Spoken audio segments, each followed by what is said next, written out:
छत्रपती शिवाजी महाराज यांच्याबाबत अपशब्द आणि धमकी प्रकरणातील प्रशांत कोरटकर याच्या विरोधात तपास अद्याप अपूर्ण का असा सवाल इंद्रजित सावंत यांनी केलाय।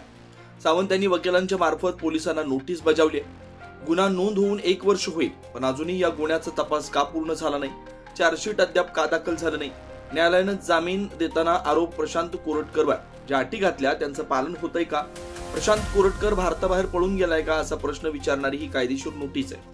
इतिहास अभ्यासक इंद्रजित सावंत यांनी ॲडव्होकेट असीम सरोदे, ॲडव्होकेट सिया आवले, ॲडव्होकेट योगेश सावंत, ॲडव्होकेट हेबा काटकर आणि ॲडव्होकेट सकलेन मुजावर यांच्या मार्फत कोल्हापूर पोलिसांना ही नोटीस पाठवली। तब्बल 1 वर्षापूर्वी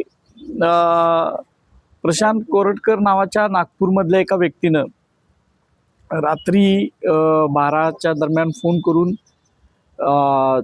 छत्रपती शिवाजी महाराज, राजमाता जिजाऊ साहेब, छत्रपती संभाजी महाराज यांच्याबद्दल अपमानजनक वक्तव्य केलेली होती।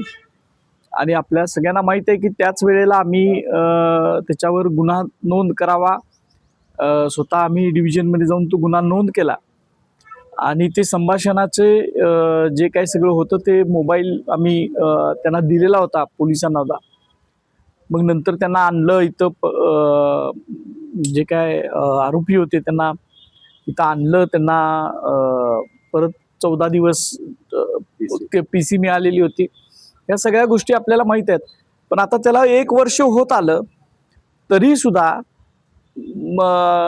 अजूनपर्यंत जी काय ते चार्जशीट होऊन ते पुढं सगळं प्रकरण जायला पाहिजे होतं ते गेलेलं नाही। आम्ही सातत्यानं त्याचा पाठपुरावा करत होतो, पण वेगवेगळी कारणं देत ते कशामुळं थांबवलंय, ते पुढं कुठं कोण त्याचे रक्षक आहेत का शासनामध्ये, अशी एक शंका आम्हाला निर्माण झाल्यामुळं काल आमचे वकील ॲडव्होकेट असीम सरोदे आणि इतरांनी आम्ही एक लीगल नोटीस पोलिसांना पाठवले की जर पोलीस हे तपास करण्यामध्ये दिरंगाई करत असतील तर आम्हाला न्यायालयात जाण्याशिवाय पर्याय नाही। पुन्हा एकदा आम्ही या संदर्भात न्यायालयाचे दरवाजे ठोठावू आणि शिवाजी महाराज आणि राजमाता जिजाऊ साहेब आणि इतर महापुरुषांच्या बद्दल जे बदनामीकारक वक्तव्य केलेले आहेत आणि ज्या भावना दुखवलेल्या आहेत त्याच्याबद्दल जर शासन गंभीर नसेल तर न्यायालयाची लढाई लढण्यासाठी आम्ही पुन्हा तयारी करतात।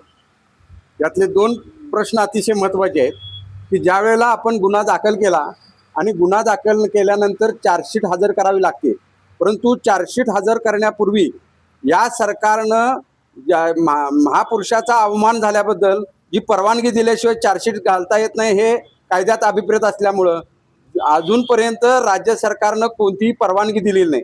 आणि फॉरेन्सिक लॅबला जो आवाजाचा नमुना गेला त्याचीही तपासणी आज अखेर या सरकारनं दाबून ठेवलेली आहे। जोपर्यंत फॉरेन्सिक लॅबची ते जो काही निर्णय तो येत नाही तोपर्यंत शासनाला महापुरुषाचा अवमान झालेल्याची परवानगी देता येत नाही। आणि हे सगळे असे अडक करून हा चार्जशीट दाखल करण्यामध्ये हा खोडसाळपणा केलेला आहे। त्यामुळं आम्ही सगळे इंद्रजित प्रेमी या शासनाचा जाहीर निषेध करतो। अशाच ताज्या अपडेटसाठी महासत्ता न्यूजला सबस्क्राईब करा।